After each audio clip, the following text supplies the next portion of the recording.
Salut à tous et bienvenue dans cette critique de la série que j'appelle tout simplement Madame Maisel. N'hésitez pas à vous abonner, à laisser un comme, un like ou ce que vous voulez. Pourquoi j'appelle cette série Madame Maisel? Parce que le titre français c'est La fabuleuse Madame Maisel. Le titre original c'est The Marvelous Mrs. Maisel. Et le titre français, il passe pas très bien je trouve. Donc moi j'appelle ça Madame Maisel tellement j'aime ce personnage et j'aime cette série.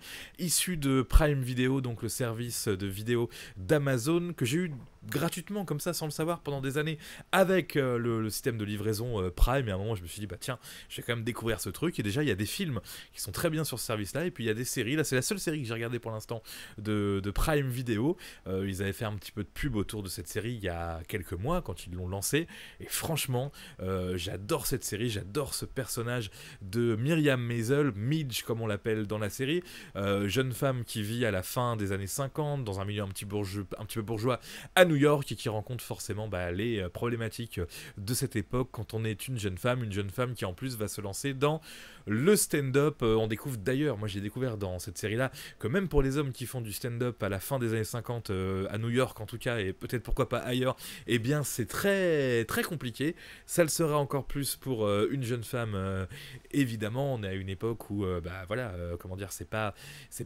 si simple que ça d'être une femme. J'ai pas épilogué là-dessus, pour ceux qui ne comprennent pas, il faut regarder la série. En tout cas la place de la femme à cette époque là dans ce milieu un petit peu bourgeois new-yorkais, et c'est plus d'être à la maison et d'être une bonne maman et de ne pas pouvoir faire du stand-up évidemment. Donc super série. En plus de ça, moi ça me fait penser un petit peu, d'ailleurs il y a une référence qui est pas faite exprès du tout, mais on est dans Copy Comics au début, vous verrez pourquoi en regardant la série, et ça fait évidemment beaucoup penser à ça. Ceux qui s'intéressent à Copy Comics, au milieu du stand-up, au milieu de l'humour en général, on voit un petit peu les coulisses de tout ça, même si ça n'a rien à voir avec notre époque, puisqu'on est en 1958, mais on apprend plein de choses sur l'univers des scènes ouvertes, des cafés-théâtres, comme on pourrait dire. Et puis au-delà de ça, ce qui est hyper appréciable dans cette série, c'est la façon dont c'est filmé. Les décors sont magnifiques, le New York de la fin des années 50 est plutôt bien retranscrit, c'est tourné à la caméra stabilisée, en plan large, et donc en steadicam quasiment tout le temps, limite on enchaîne de grands plans séquences. L'actrice qui joue, tous les acteurs de cette série sont vraiment cool. Rachel Brosnahan, si je prononce bien, c'est elle, donc l'actrice principale. Je la connaissais pas du tout, je l'avais vue sans le savoir donc dans la série House of Cards, et elle est méconnaissable, elle est formidable dans ce rôle. Elle incarne vraiment Madame Maisel jusqu'au bout. Et puis tous les autres rôles, Alex Borstein qui joue Suzanne, celle qui va devenir un petit peu son impresario comme ils disent dans la série, est juste exceptionnel. Et puis les parents de Myriam, Tony Shalhoub joue son papa, Marine Hinkle joue sa maman. C'est des acteurs très connus aux États-Unis, ou très connus de gens qui connaissent peut-être un peu mieux que moi les séries et le cinéma, mais ils sont vraiment formidables. C'est une super série. Là, je vous recommande vraiment, pour ceux qui n'ont jamais vu de regarder donc la saison 1. Moi j'en suis à la fin de la saison 2, j'ai pas regardé encore la saison 3 parce qu'elle n'est pas encore en VF, et moi je regarde les programmes comme ça en version française puisque j'aime le doublage. Mais franchement, super série.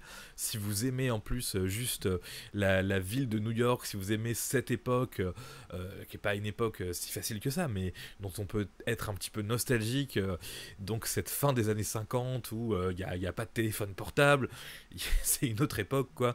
Les voitures sont différentes, la vie est complètement différente, c'est extrêmement intéressant. Et si vous aimez l'humour, le stand-up et ce genre de choses, je suis en train de regarder l'affiche en même temps que je parle, et donc l'affiche que vous voyez à côté de moi, ça, je sais pas si c'est l'affiche de la saison 1, il me semble que c'est l'affiche de la saison 1, ça symbolise vraiment l'arrivée de Madame Maisel dans un univers d'hommes compliqués, mais c'est aussi, c'est cette époque où tous les hommes portent un chapeau. Bon bref, voilà, c'est juste exceptionnel. Moi j'ai même été dégoûté quand j'ai vu que la saison 3 était pas encore doublée sur Prime Video. J'ai ressenti vraiment un véritable manque de cette série, qui aussi est inspirée de faits réels entre guillemets. Là c'est un personnage complètement fictif, mais ça s'inspire d'humoristes américaines qui ont commencé à se développer fin des années 50, début des années 60, et qui ont eu beaucoup de mal, et ça a été un travail exceptionnel. Donc franchement, cette série presque gratuite pour la plupart d'entre vous qui êtes peut-être abonnés à Prime Video sans même le savoir, ça mérite vraiment d'être vu tellement c'est cool. Comme je le dis toujours, n'hésitez pas donc à vous abonner, laisser un comme, un like, un dislike, un commentaire si j'ai comment dire, fait une petite imprécision, et ça peut arriver sur cette série, si vous la connaissez mieux que moi, ça peut arriver aussi, et ça arrive souvent, vous pouvez corriger une petite erreur que j'aurais pu faire, mais vraiment super série, j'en suis fan, et je reviendrai pourquoi pas sur les saisons 2 et les saisons 3 dans les jours et semaines qui arrivent.